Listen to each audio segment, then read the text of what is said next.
नमस्कार दोस्तों, स्वागत है आपका ही मीडिया एजुकेशन चैनल पे। दोस्तों, HPU द्वारा टीचिंग और नॉन टीचिंग डिपार्टमेंट में बहुत सारी पोस्टें निकाली गई हैं, जिसमें भी कि हमने टीचिंग डिपार्टमेंट की पोस्टों की वीडियो सुबह अपडेट कर दी थी और अब जो हम अपडेट लेके आए हैं वो नॉन टीचिंग डिपार्टमेंट की पोस्टें के लिए लेके आए हैं। सो दोस्तों, देखते हैं इसमें क्या क्या दिया गया है HPU द्वारा। सबसे पहले दोस्तों, इसकी जो ओपनिंग डेट है वो 8 दिसंबर रहेगी और जो क्लोजिंग डेट है इसकी 7 जनवरी 2021 तक रहेगी। और इसमें जो पहली वैकेंसी है वो आपके लिए प्लेसमेंट ऑफिसर की है।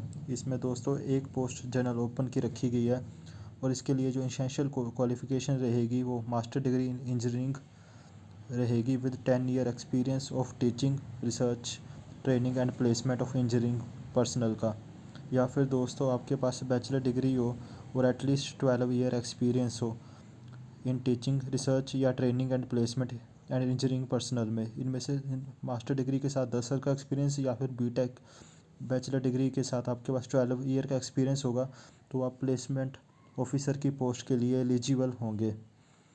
ये कैटेगरी बी की पोस्ट है दोस्तों। इसके बाद कैटेगरी सी की जो पोस्ट आएगी, इसमें पीजीटी की पोस्टें जो HPU द्वारा मॉडल स्कूल बनाया जा रहा है उसके लिए कंडक्ट करवाई जाएगी। इसमें बायोलॉजी की एक, केमिस्ट्री की एक, कंप्यूटर की एक, इंग्लिश की एक और मैथ की 2 और फिज़िक्स की 2 पोस्टें रहेगी।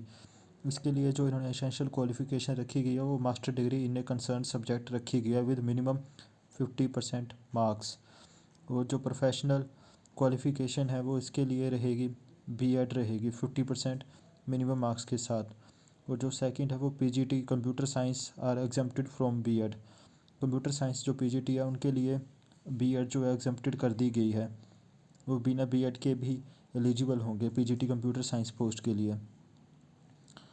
और इसके साथ ही दोस्तों अगली पोस्ट की तरफ जाते हैं। तो अगली पोस्ट जो इसमें है वो students activity and sports assistant SAS की वैकेंसी है।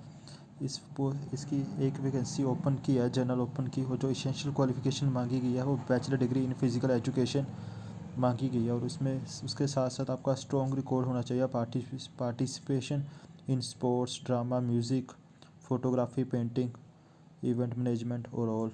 और इसमें जो बेसिक पे है वो 9300 से 34800 और ग्रेड पे 4200 दिया जाएगा। और इसके बाद जो दोस्तों जूनियर इंजीनियर ऑटोमोबाइल की एक पोस्ट निकाली गई है जनरल ओपन के लिए। इसमें diploma in automobile mechatronics, mechanical engineering from recognized institutes और बोर्ड यूनिवर्सिटी के कैंडिडेट्स एलिजिबल होंगे। इसके बाद ही दोस्तों HPU द्वारा JAO की फिर से पोस्टें निकाली गई है। इस बार JAO की 7 वैकेंसीज निकाली गई है, जिसमें जनरल की एक, EVS की एक, SC की एक और ST की एक और OBC की 2 पोस्टें हैं। और जैसे कि आपको पता ही है, इसके लिए एसेंशियल क्वालिफ़िकेशन जो है अब +2 कर दी गई है या फिर आपके पास मैट्रिक के साथ साथ ITI होनी चाहिए। और इसके बाद जो अगली पोस्ट है वो हमारी वर्क इंस्पेक्टर की रहेगी, जिसके लिए पे स्केल 5910 से 20,200 और 1900 रहेगा, जो कि क्लर्क का भी सेम ही इस वक्त क्लर्क को भी यही सेम स्केल और ग्रेड पे दिया जाता है। इसमें OBC की एक वैकेंसी रहेगी और इसके लिए जो मिनिमम क्वालिफ़िकेशन है वो मैट्रिक रखी गई है। और इसके साथ साथ मैट्रिक के साथ साथ आपका ITI में सर्टिफिकेट होना चाहिए बिल्डिंग कंस्ट्रक्शन में। और अगली पोस्ट की तरफ चलते हैं। अगली पोस्ट जो है वो electrician grade 2 junior technician electrical की रखी गई है। इस पोस्ट की भी एक वैकेंसी है और इसके लिए भी सेम स्केल दिया गया है एज वर्क इंस्पेक्टर वाला, जिसमें कि लगभग 11K के आसपास सैलरी बनती है कॉन्ट्रैक्ट पीरियड पे। और इसके लिए जो क्वालिफ़िकेशन रखी गई है वो मैट्रिक रखी गई है और साथ ही साथ 2 ईयर्स का एक्सपीरियंस मांगा गया है इलेक्ट्रीशियन और वायर ट्रेड में। और इसके साथ 1 ईयर की आपकी प्रैक्टिकल एक्सपीरियंस भी आपको होना चाहिए electric wiring work under registered electrical government contractor. अगर आपके पास इलेक्ट्रिकल गवर्नमेंट कॉन्ट्रैक्टर का एक्सपीरियंस नहीं है तब आप इस पोस्ट के लिए एलिजिबल नहीं माने जाएंगे। उसके बाद जो अगली पोस्ट है वो रहेगी प्लम्बर पाइप फिटर की। इसके लिए भी सेम ग्रेड पे ही है दोस्तों। सैलरी लगभग कॉन्ट्रैक्ट में 11K के आसपास बनेगी। और इसमें जो टोटल नंबर ऑफ़ वैकेंसीज़ है वो 5 है। जनरल की 3, SC की 1, OBC की 1। और इसके लिए जो मिनिमम क्वालिफ़िकेशन रखी गई है वो मैट्रिक और must possess ITI certificate from the trade of plumbing. Matric के साथ साथ आपके पास ITI का प्लम्बरिंग का सर्टिफिकेट होना ज़रूरी है। अगली जो पोस्ट है वो मैसन ग्रेड 2 की है। इसके लिए जो क्वालिफ़िकेशन रखी गई है, मिडल रखी गई है, और should be able to use tool common use in trade, और must be able to work in heights over scaffolding, must be able to lay bricks in simple bound. ये सब जो कंडीशनें हैं ये इसके लिए रखी गई हैं, और इसके का भी सेम ही रखा गया है। लगभग जो इसकी भी सैलरी बनेगी वो 11K के आसपास ही बनेगी कॉन्ट्रैक्ट पीरियड में। उसके बाद जो अगली वैकेंसीज है वो पेंटर की है। पेंटर के लिए भी देखिए दोस्तों सेम पे स्केल है और एक पोस्ट है। और इसके लिए जो एसेंशियल क्वालिफिकेशन रखी गई है वो मिडल रखी गई है, और उसके साथ साथ knowledge of different methods of cleaning चाहिए आपको। Must be able to paint with brush. जो प्रैक्टिकल चीज़ें एक ज़रूरी होती है पेंटर के लिए वही यहाँ पे दी गई है। और कैटेगरी सी के बाद अब जो कैटेगरी डी की पोस्ट है वो है लाइब्रेरी अटेंडेंट की पोस्ट। इसमें 4900 से लेकर 10,600 का पे स्केल और 1650 ग्रेड पे दिया गया है, जिसके लिए आपको +2 आपके पास होनी चाहिए, और या फिर डिप्लोमा इन लाइब्रेरी साइंस होगा, वो इस पोस्ट के लिए एलिजिबल कैंडिडेट्स होंगे। सो दोस्तों अब चलते हैं फ़ीस स्ट्रक्चर के बारे में। इसके लिए जो जनरल कैटेगरी के जो कैंडिडेट्स हैं उन सब के लिए कैटेगरी बी पोस्ट के लिए अगर कोई अप्लाई करना चाहता है तो उसके लिए 2,000 फ़ीस रहेगी, और कैटेगरी सी और डी के लिए 1200 इसमें फ़ीस रहेगी। तो अब आपको हम दिखा देते हैं कि कैटेगरी बी और सी डी कौन कौन सी है। कैटेगरी बी में दोस्तों यहाँ एक ही पोस्ट दी गई है, प्लेसमेंट ऑफिसर। अगर आप इसके लिए अप्लाई कर रहे हैं और जनरल के कैंडिडेट हैं तब आपकी जो फ़ीस रहेगी वो 2K रहेगी। और अगर आप पोस्ट सी और डी के लिए अप्लाई कर रहे हैं तो जो आपकी फ़ीस रहेगी वो 1,200 रुपये आपको पे करने पड़ेंगे इसके लिए, अगर आप जनरल ओपन कैंडिडेट हैं।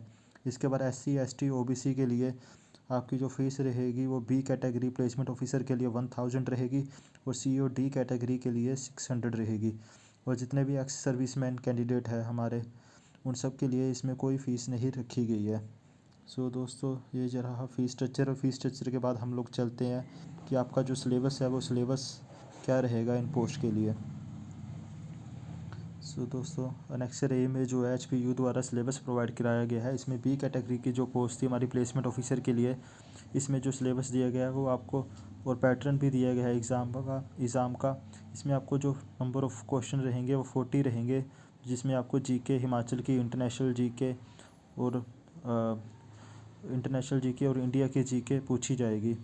और इसके बाद जो आपका इसमें 40 नंबर का ही आपके पास एप्टीट्यूड का पेपर डाला जाएगा, और कम्युनिकेशन स्किल इंग्लिश और हिंदी आपके लिए 60 मार्क्स की आएगी।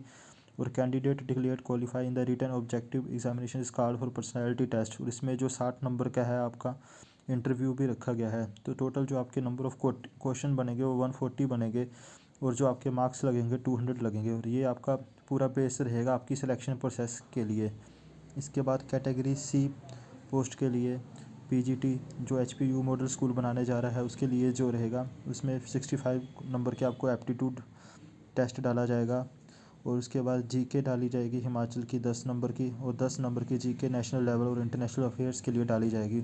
और एज़ पर जैसे आपका कमीशन HPPSC और HPSSC पेपर डालता है 85 मार्क्स का, वैसे ही सेम इसका पैटर्न रहेगा, और 50 मार्क्स की डॉक्यूमेंट वैल्यूएशन कराई जाएगी। और इसके बाद दोस्तों जो अगली हमारी पोस्ट है वो है student activity and sport assistant. इसके लिए आपको GK general knowledge of Himachal और करंट अफेयर एवरीडे साइंस के 20 क्वेश्चन पूछे जाएंगे, और एप्टीट्यूड के 65 क्वेश्चन आएंगे, और टोटल 85 मार्क्स का पेपर होगा, और 15 मार्क्स की जो है आपको डॉक्यूमेंट वैल्यूएशन कराई जाएगी।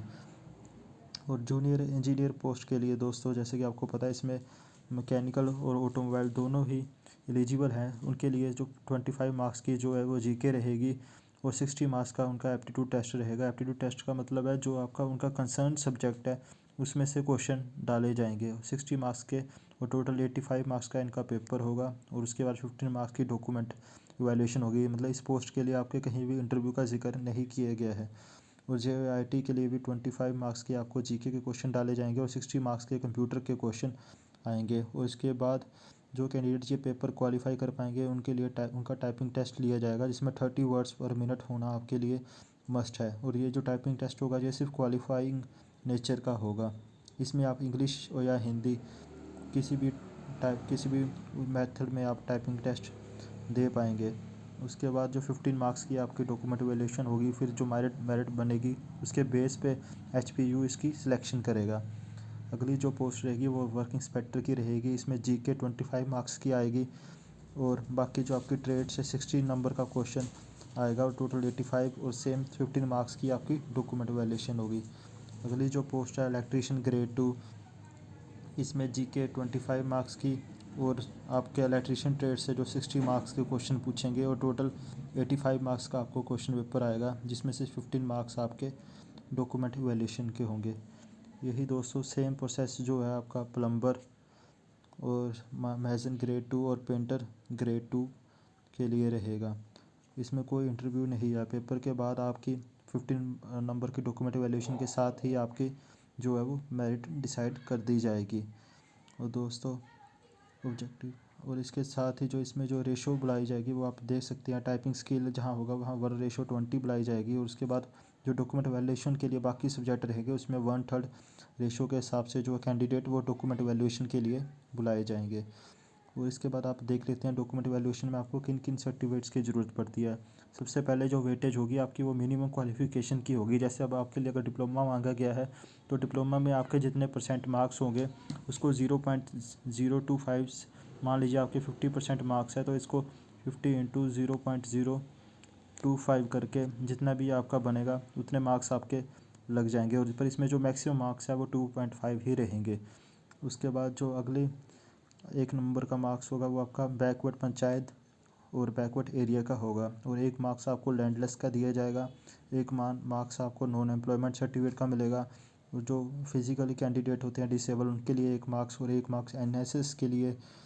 और उसके बाद बीपीएल बिलो पावर के लिए पॉवर्टी के लिए 1 मार्क्स और डिवोर्स और अगर विडो कोई कैंडिडेट है या सिंगल वूमेन है उसके लिए 1 मार्क्स।